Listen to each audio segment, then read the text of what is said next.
नमस्कार दोस्तों, कैसे हैं आप सब? उम्मीद करती हूँ कि आप सब बहुत अच्छे होंगे और ये बताने के लिए नीचे कमेंट बॉक्स में हर हर महादेव ज़रूर लिखिए। आज हम बात करते हैं महिलाओं के द्वारा की हुई कुछ ऐसी गलती जिसकी वजह से घर में कहीं न कहीं कलेश, दरिद्रता, गरीबी छाया रहता है। महिलाओं को लक्ष्मी की उपाधि दी गई है, लेकिन कुछ ऐसी गलत आदतों की वजह से जिस घर में महिलाएँ इस टाइप का आदत रखती हैं, तो उस घर में कुलक्ष्मी, अलक्ष्मी का वास होता है। तो कौन-सी गलती है जो कि महिलाओं के द्वारा होता है? और ये गलती हो रहा तो इस गलती को आप सुधार लें। तो सबसे पहला गलती है कि बिस्तर को जो है बहुत देर से छोड़ती हैं। यानी सुबह का जो आप सो कर उठती हैं, बहुत देर से उठती हैं, 7 बजे हो, साढ़े 7 बजे, 8 बजे हो। इस टाइप की महिलाओं के घर में लक्ष्मी का वास कभी भी नहीं होती है। साथ ही इसी घर में कलेश, दरिद्रता, गरीबी छाया रहता है। हमेशा याद रखें कि बहुत ज़्यादा सुबह भी अगर नहीं उठते हैं, तो भी कोशिश करें कि 6 बजे तक बिस्तर आपको छोड़ देना है।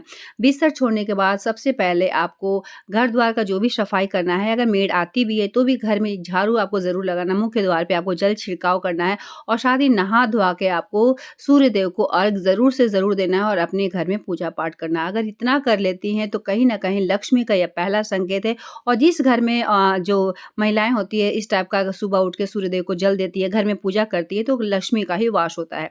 तो इन सब बातों को ध्यान रखें। दूसरा गलती की अगर बात किया जाए कि किचन में जब भी आप खाना बनाती हैं तो किचन के खाने को कभी भी आपको जूठा नहीं करना है।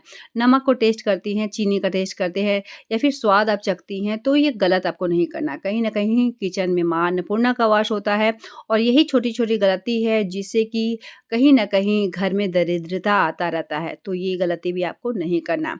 तीसरा पॉइंट की बात किया जाए कि जब भी आप स्नान करती हैं तो स्नान आपको निर्वस्त्र होके नहीं करना है। महिलाएँ बाथरूम में जब स्नान करती हैं तो आप अपने बॉडी पे, अपने शरीर पर एक भी कपड़ा ज़रूर धारण रखें क्योंकि बाथरूम में जो होता है वरुण देवता होते हैं, इस बात को ध्यान रखें और महिलाएँ जब भी स्नान करती हैं तो अपने बॉडी पे, अपने शरीर पर एक वस्त्र ज़रूर से ज़रूर धारण करके रखें। तो आपको निर्वस्त्र होके बिल्कुल भी स्नान नहीं करना है। ठीक है।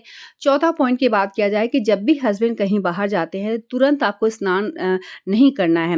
यानी हस्बैंड को हम लोग वेट करते हैं कि कब ये जल्दी जाएँ तो हम लोग स्नान करें क्योंकि घर में काम भी बहुत ज़्यादा रहता है और समय भी कम रहता है।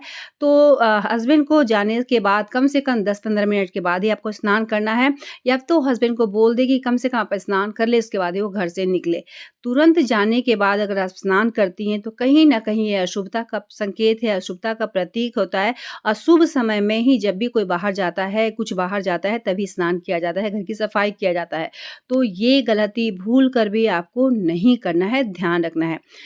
5वां और सबसे इम्पोर्टेंट चीज़ होता है कि कभी भी घर में आपको कड़वी बात नहीं बोलना है, पति हो, पुत्र हो, कितना भी गलती करता हो, अपने मुख से कभी भी अपशब्द का उच्चारण ना करें। शाम का दिया बाती ज़रूर करें और तुलसी माँ को दीपक शाम के समय ज़रूर से ज़रूर जलाएँ, ज़रूर से ज़रूर दिखाएँ। इतना अगर आप करती हैं, तो घर में आप बहुत सारा परिवर्तन आप खुद ही समझ सकती हैं। तो उम्मीद करती हूँ इस वीडियो से कहीं न कहीं आपको लाभ ज़रूर मिलेगा। मिलते हैं एक नए वीडियो के साथ, तब तक के लिए धन्यवाद।